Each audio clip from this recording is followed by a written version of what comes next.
1. Humanity's one-word reply to the tribute order terrified the Galactic Council. H.R. Reth called a closed session 2 hours after the human delegation returned to their docked ships. He did not use the word emergency. The Council did not use that word lightly, and Reth was a careful man who understood that the language a governing body used about itself had its own kind of weight. He called it a review session, a standard procedural review, the kind of thing that happened regularly and meant nothing out of the ordinary. Nobody believed that, but everyone accepted the framing, because the framing allowed them to walk into the room without having to acknowledge that they were frightened. The chamber held all 17 delegations again, but this time the doors were sealed and the observer sections were empty. No staff, no recorders beyond the mandatory session log. No Voss, who had been in that room every day for the last 2 weeks, and who would, Reth noted with a private flash of irritation, almost certainly hear everything through other channels anyway. The first hour was argument. Not the organized, procedural kind of argument the Council usually conducted, where each delegation spoke in rotation, and responses were managed through formal channels. This was messier. Multiple delegations speaking at once, raised voices in several different languages. The Vel Syndicate delegates, Reth's own people, pushed hard for an immediate demonstration of Council authority, something visible, something that established that the situation was under control. The Loran Compact countered that any action against Earth that could not be conclusively resolved would make things worse, not better. The Keth, who had sent Voss and therefore felt a particular ownership of the problem, said very little and watched the room. Vara, the senior Keth official who had been sitting next to Reth when the original reply arrived, waited through the first hour without speaking. She was not the most senior person in the room. She was, however, by general quiet consensus, the sharpest analytical mind on the Council, which was a thing that senior people often resented, and ultimately relied on anyway.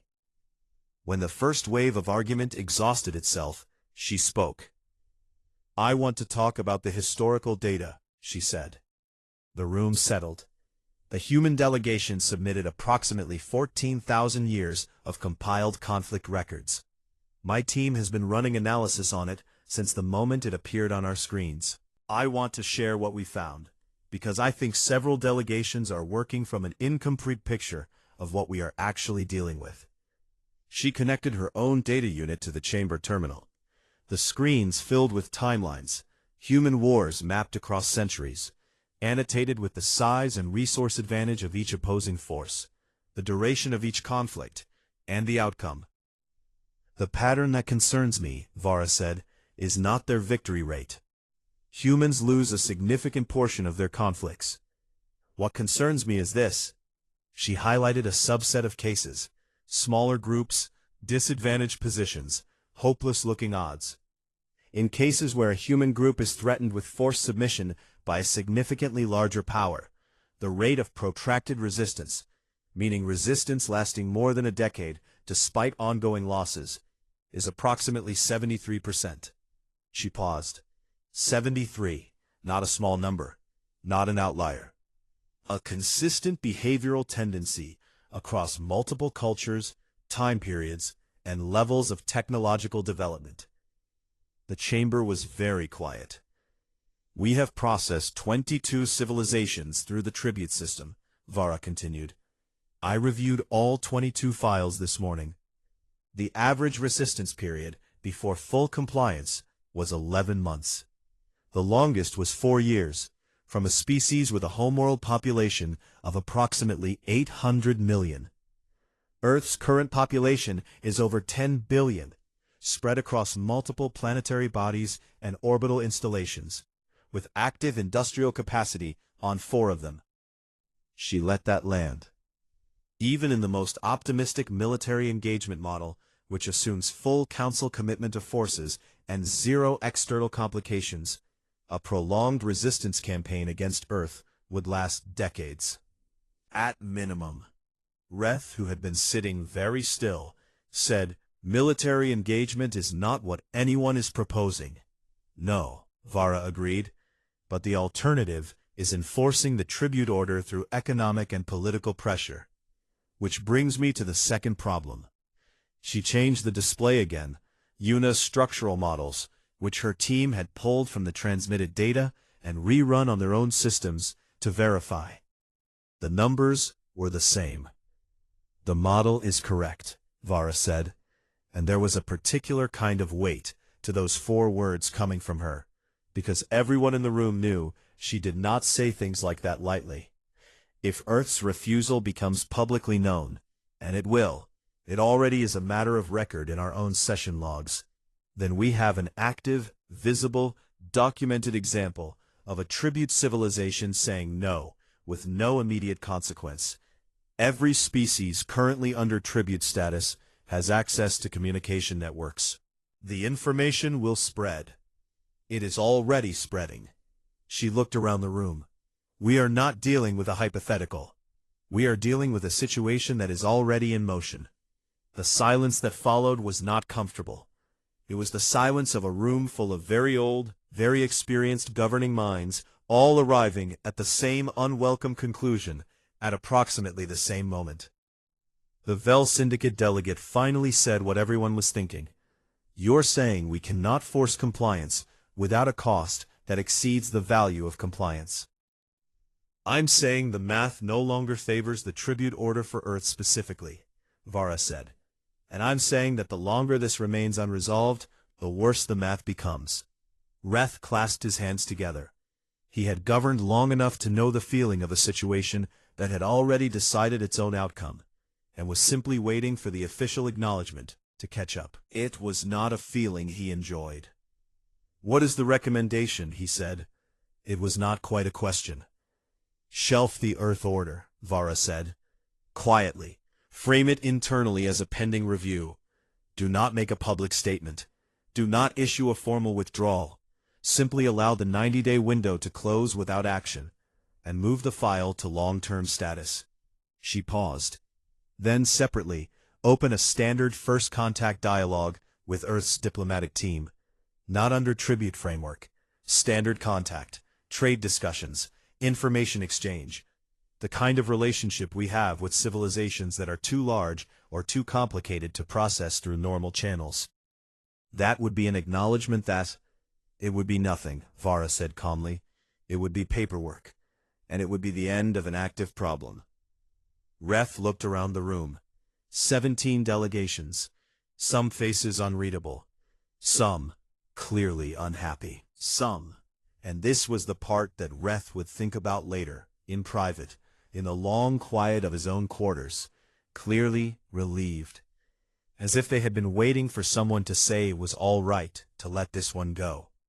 He called a procedural vote, the kind of vote that was not recorded in public minutes, the kind of vote that meant, we have decided something, and we are going to behave as though we decided it for sensible administrative reasons. And no one outside this room needs the details. The vote passed.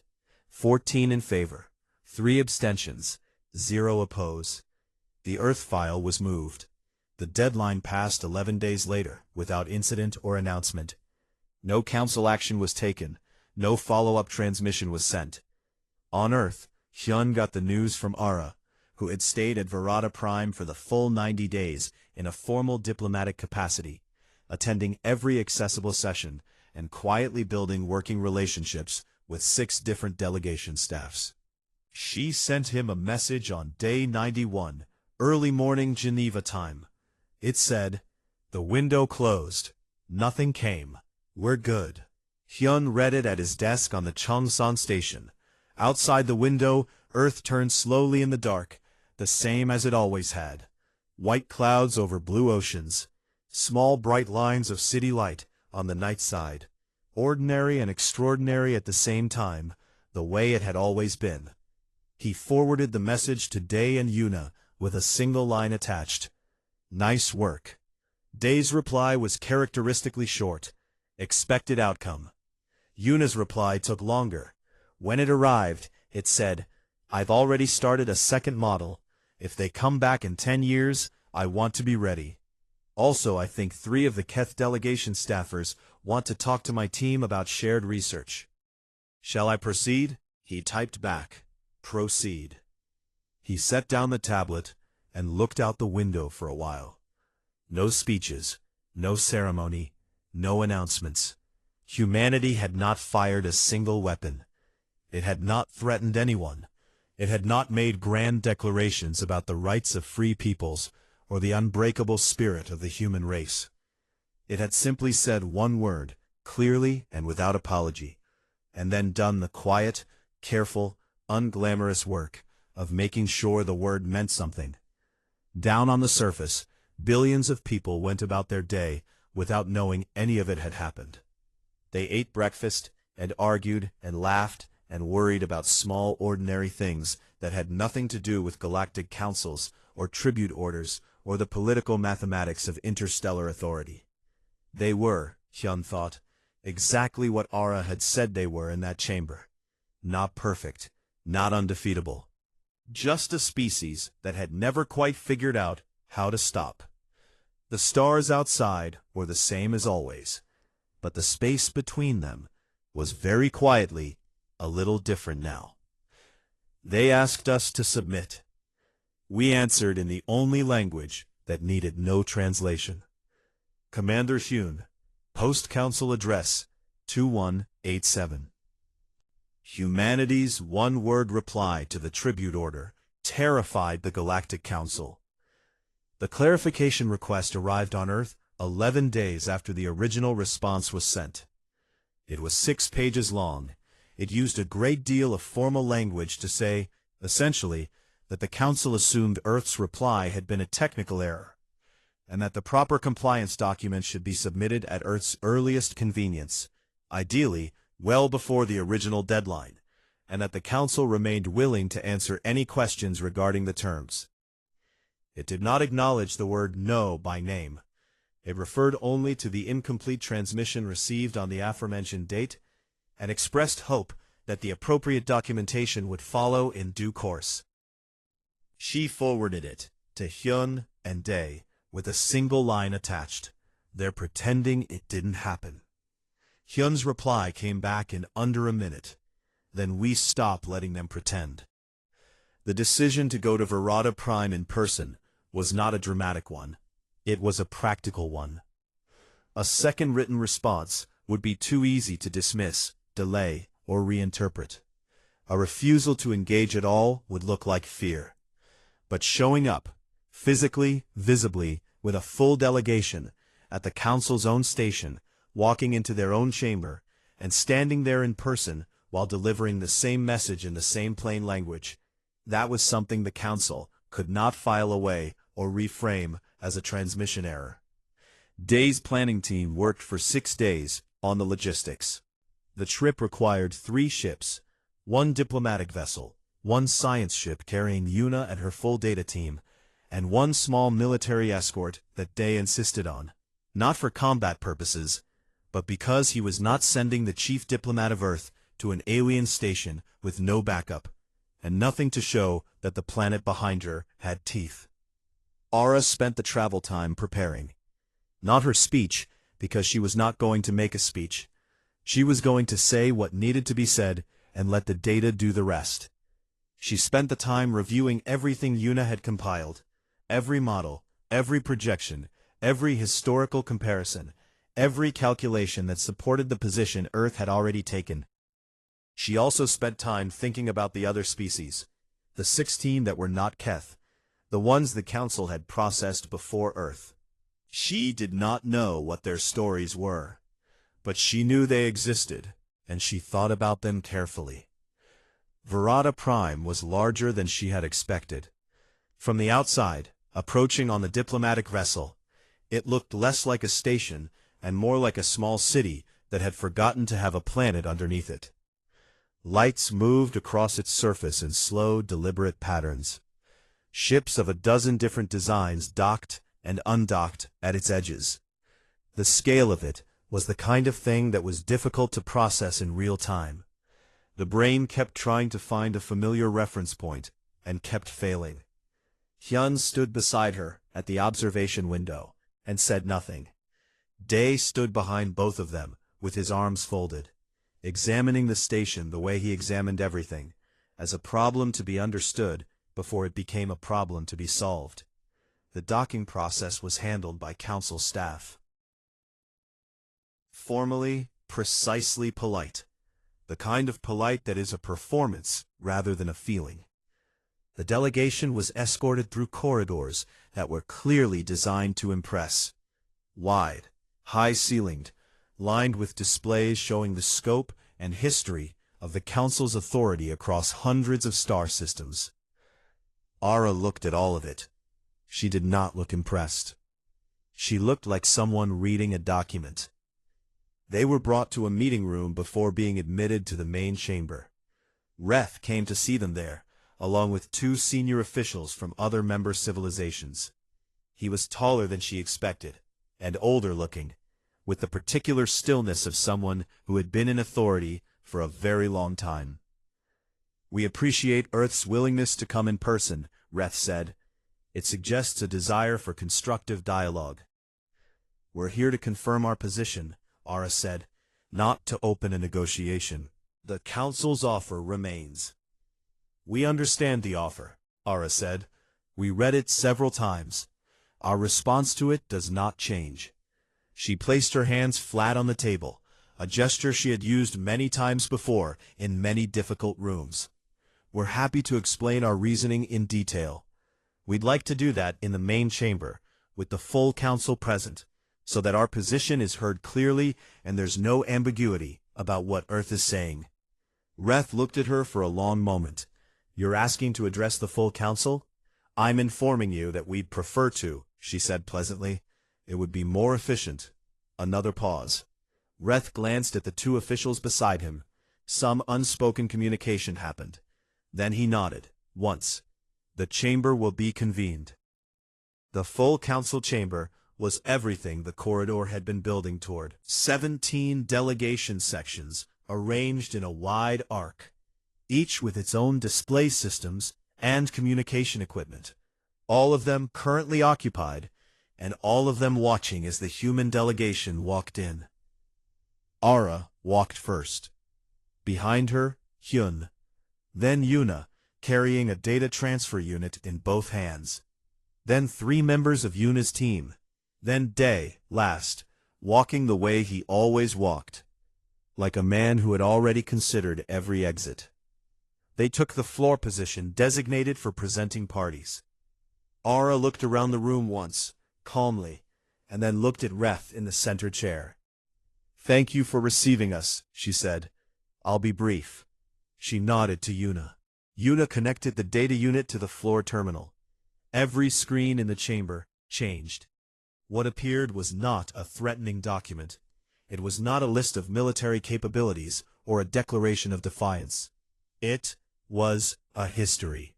A long, dense, thoroughly sourced history of human conflict. Every major war, every siege, every naval battle, every guerrilla campaign, every resistance movement that had ever operated against a larger and better armed force. Centuries of it. Compiled, organized, and annotated by a team of historians and military analysts who had been working alongside Yuna's physicists since the second day after the tribute order arrived. "We are not a civilization that wins every fight," Ara said, as the data scrolled. "Our history is not a history of easy victories. We lose battles. We make terrible mistakes. We have done great harm to each other and to the world we live on. We are not presenting ourselves to you as something perfect or undefeatable." The chamber was very quiet. "What we are presenting," she continued, "is a pattern. Every time in our history that a larger power tried to extract tribute from our people, through force, through threat, through the kind of calm and confident pressure that assumes the other side will eventually be sensible and submit, they found that the pressure created the opposite of the intended effect."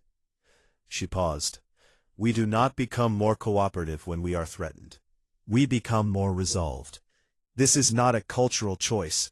It is something close to a biological fact about our species. Yuna switched the display. Now it showed her models, the ones she had built not around military engagement, but around cost. Not the cost of fighting humanity, but the cost of the Council being publicly refused. The structural cost, the precedent cost, the slow, grinding cost of an authority that has been visibly challenged and cannot cleanly resolve that challenge. We are not asking the Council to fight us, Ara said. We are not threatening the Council. We are telling the Council, clearly and honestly, what we are and how we function. And we are asking the Council to consider whether the value of Earth's tribute, which is real, we are not pretending otherwise, is worth more or less than the cost of what happens if you attempt to force it. She let that sit for a moment. Our answer to the tribute order is no. It was no on the 43rd day, and it is no today. We are here to make sure there is no confusion about that, and to explain that the no is not temporary, not negotiable, and not going to change. She looked across the arc of 17 delegations. We would prefer a different kind of relationship with the Council, one that does not begin with an order. We are open to that conversation whenever the Council is ready to have it. She stepped back. It stayed very still, because the data was still on the screens, and several of the delegations were reading it very carefully. And the ones who were good at mathematics were already starting to understand what Yuna's models were actually saying. Day, standing at the back of the delegation, looked at the room full of ancient civilizations, looking at spreadsheets about humanity, and allowed himself, very quietly, the smallest possible smile. Humanity's one-word reply to the tribute order terrified the Galactic Council. The response was transmitted on the 43rd day, not the 90th, not the last possible moment, not after weeks of visible deliberation that might have looked like hesitation. 43 days in, at exactly 3 in the afternoon, Geneva time, the United Earth Government's primary deep space transmitter sent a single signal toward the coordinates the Council had provided for official responses. The transmission window was 6 seconds long. The file size was smaller than an old text message. Ara had drafted it herself, alone, in a small office on the 4th floor of the Geneva complex. She had closed the door, sat down at her desk, opened a blank document, and typed one word in plain font. No bold, no punctuation, no signature block, no official header beyond the standard transmission ID. No. Then she had saved it, walked it through the 3 required authorization signatures, Hyun, Dae, and the sitting Secretary General, and sent it to the transmission team without ceremony. She did not feel dramatic about it. She felt the way she always felt when a decision had been made correctly, quiet and clear, the way the air feels after rain. Nobody announced it publicly. The transmission went out, was logged, and the day continued. The Galactic Council received Earth's response 14 hours later, when the signal completed its journey, and was decoded by the intake systems at the Council's central communications hub, on the station called Verada Prime. Verada Prime was enormous. It had been built over the course of 600 years by 3 different civilizations working in shifts, and it sat at the gravitational midpoint between the territories of the Council's 5 most powerful members. It was part station, part archive, part government building, and the central chamber, where all formal Council business was conducted, could seat representatives from all 17 member species simultaneously, along with their full staff delegations, in a space that felt neither crowded nor vast. The chamber was in regular session when Earth's reply arrived. The session monitor, a role occupied that cycle by a senior functionary of the Vel Syndicate named Reth, received the transmission flag on his desk panel, in the middle of a budget discussion about deep space relay maintenance. He opened the file without particular urgency, because Earth's response was expected to be a compliance document, and compliance documents were routine. He would log it, forward it to the appropriate committee, and the Earth file would move from the active to the administrative category. He looked at the screen. He read the word. He read it again. He sat very still for a moment. The delegate next to him, a senior Keth Dominion official named Vara, noticed that Reth had stopped moving and leaned over slightly to glance at his screen. She went equally still. "Is that?" she started. "Yes," Reth said. "The whole document?" "Yes." Vara leaned back in her chair and looked at the ceiling of the chamber for a long moment. Around them, the budget discussion continued. Representatives from the other 15 civilizations argued about relay costs and maintenance schedules and funding allocations, completely unaware that the most unusual document in the Council's recent history had just landed on Reth's desk. Reth tapped the session override on his panel. The main chamber display changed. The budget figures disappeared. The entire contents of Earth's response appeared on the screen that every representative in the room could see. The talking stopped. 17 species looked at one word: no. The silence that followed was not the comfortable silence of a room gathering its thoughts. It was the sharp, airless silence of a room that has just experienced something it did not have a category for. Council representatives had received compliance documents, counteroffers, requests for deadline extensions, even a handful of formal objections, but those had always been long, carefully worded, apologetically phrased documents full of diplomatic language designed to soften what they were actually saying. This was not that. This was one word, no explanation, no apology, no alternative offer, no request for further discussion, no signature, no seal. Just the word, centered on an otherwise empty page, transmitted 47 days before the deadline, with the casual confidence of a species that had apparently decided the deadline did not apply to it. Ambassador Voss was in the chamber as an observer. He had returned to Verada Prime after leaving Earth as scheduled, and had been attending sessions in his usual quiet capacity. When the screen changed and the word appeared, he felt something move through him that he had not felt in 11 years of relatively comfortable diplomatic work. It was not quite fear.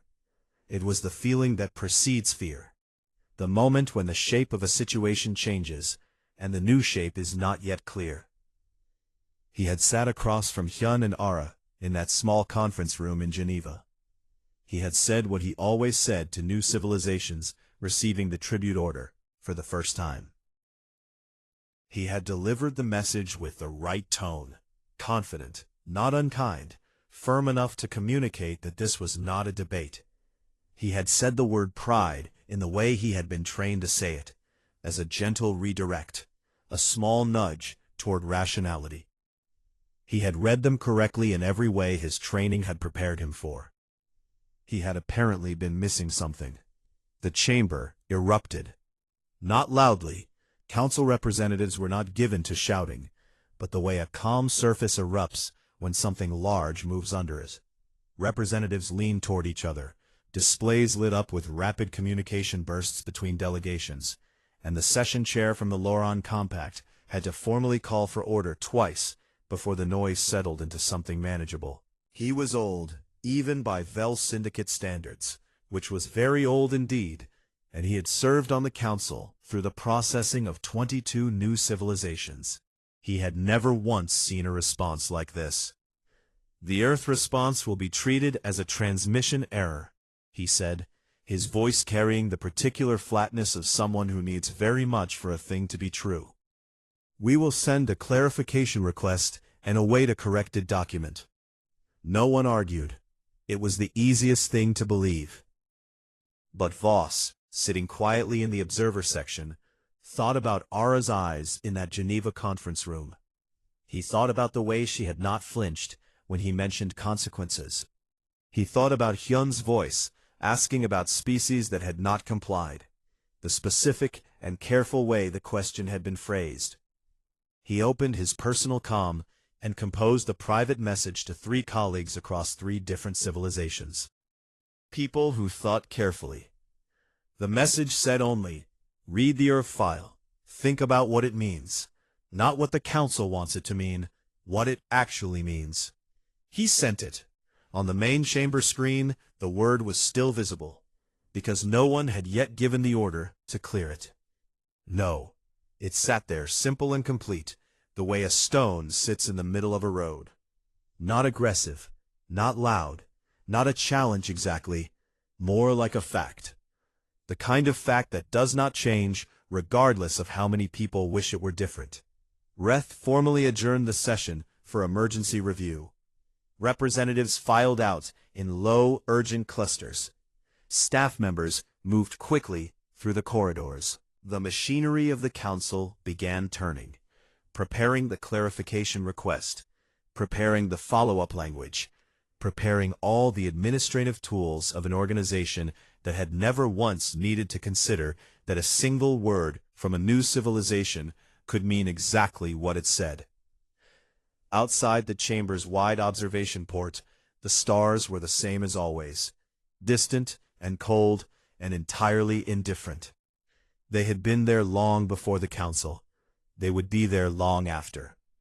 And somewhere, orbiting one of them, a small blue planet, had just said no. H1. Humanity's one-word reply to the tribute order terrified the Galactic Council. HR. Admiral Day was not a man who raised his voice. In 30 years of military service, through 2 orbital conflicts and 1 near-catastrophic standoff with a rogue lunar mining faction, nobody had ever heard him shout. He gave orders the way a surgeon made cuts, quietly, precisely, and without wasted movement. He was a broad-shouldered man in his late 50s, with a face that looked like it had been carved out of something harder than stone. And when he walked into a room, people automatically stood a little straighter. He arrived at the Chongsan orbital station 6 hours after Hyun's call, having taken the fastest shuttle available from the Pacific Fleet's main command post. By then, the emergency summit had already been going for most of the day, and the conference room smelled like cold coffee and anxiety. 12 people sat around the long table. Generals, scientists, 2 heads of state who had joined by secure video link, and Yuna, who was the youngest person in the room by at least 15 years, and the only one who had brought a full data terminal instead of a simple tablet. She had 3 screens open at once, and was typing without looking at the keyboard. Day sat down, read the tribute order in full without comment, and then set it down on the table. Numbers, he said, looking at Yuna. Yuna was a physicist who had spent the last 8 years working on Earth's deep space detection systems. She was small, and wore her hair pulled back tight. And she had a way of delivering bad news with the same flat tone she used to describe good news, which some people found unsettling, and Day found refreshing. She turned one of her screens to face the room. Based on the technology signatures in the Council's transmission alone, she said, their propulsion systems are operating at roughly 40 times the efficiency of our best drives. Their communication bandwidth is several orders of magnitude beyond anything we've built. The energy output required to send that signal across the distance it traveled would have drained every power station on Earth for a year. Nobody spoke. I've been running models since the message arrived, she continued, trying to estimate their military capability based on what we can infer from the physics of their technology.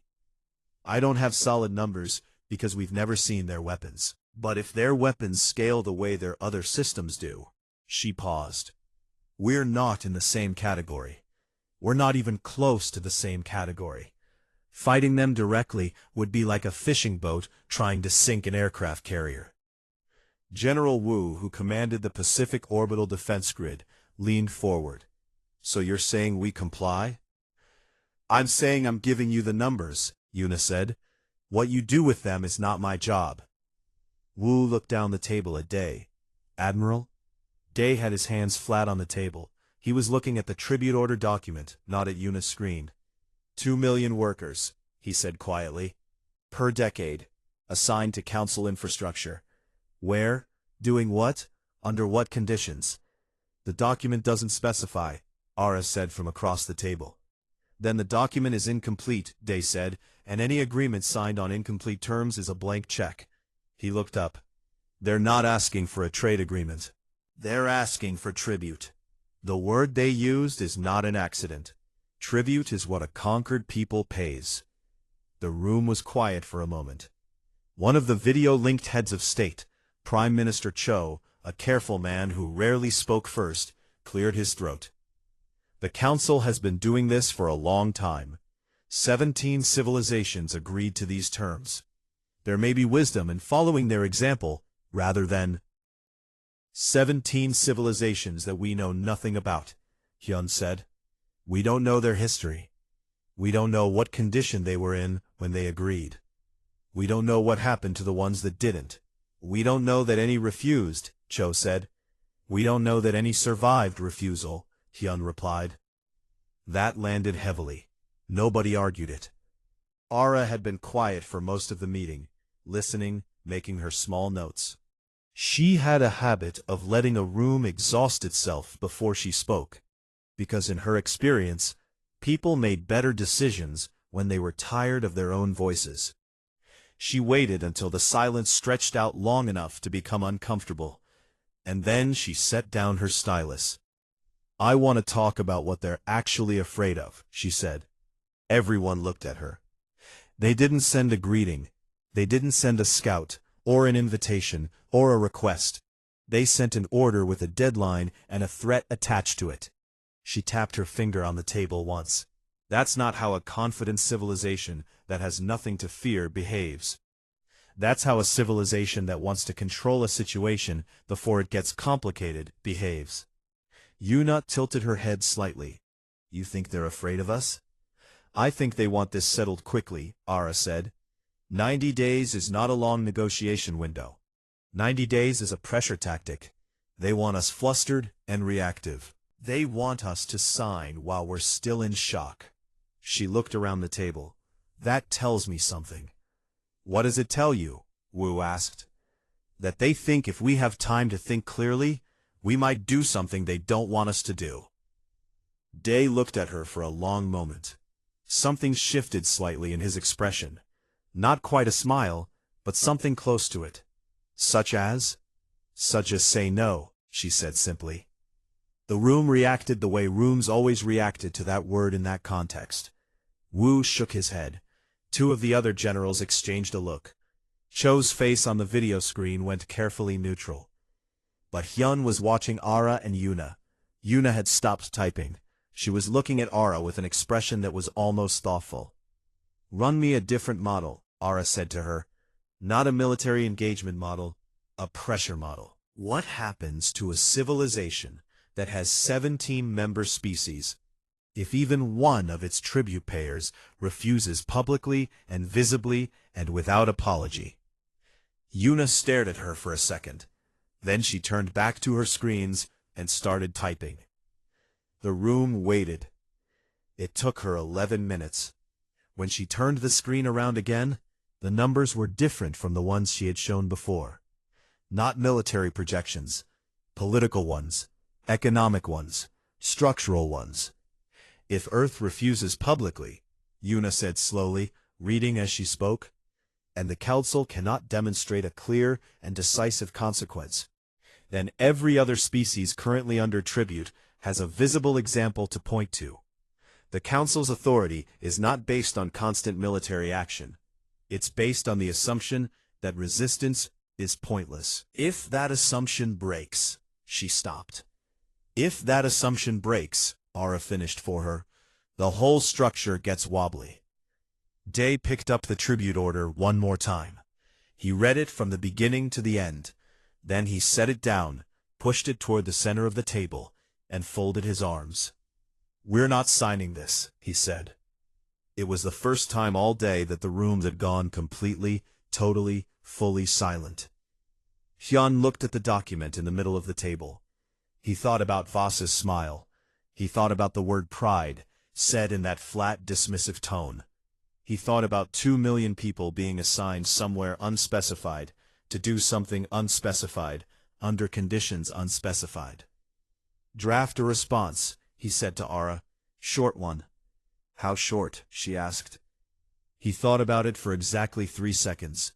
"One word," he said. "Humanity's one-word reply to the tribute order terrified the Galactic Council." The message came without warning. There was no build-up, no diplomatic preparation, no formal request for a meeting. One morning, every satellite in Earth's orbit picked up the same signal at the same time. Every radio telescope, every deep space antenna, every government communication channel lit up at once. The signal was strong, clean, and perfectly translated into every major human language before it even reached the ground. That alone should have told humanity something important, that whoever sent it had been watching for a very long time. Commander Hyun was eating breakfast when his tablet buzzed. He was a tall man, quiet by nature, with short black hair, going gray at the sides. He had spent 22 years in the United Earth Defense Force, most of them behind a desk on the orbital station Cheongsan, reviewing reports and signing off on patrol routes that never found anything interesting. He was used to boring mornings. This was not one of them. He read the message once, then he set down his coffee, read it again, and pressed the emergency line to Chief Diplomat Ara.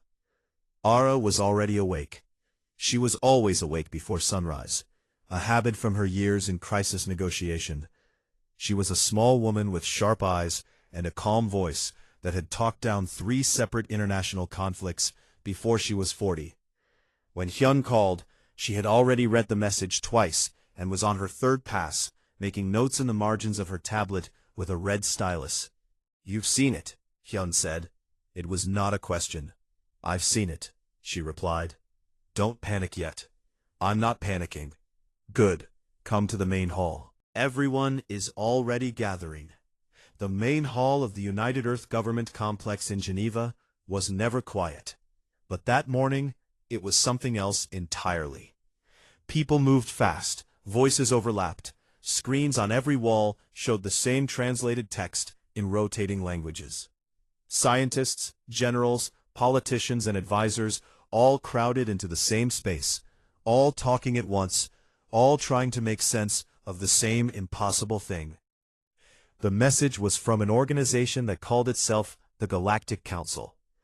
It was a governing body made up of 17 different spacefaring civilizations, the oldest of which had been traveling between stars for over 40,000 years. They had known about Earth for centuries.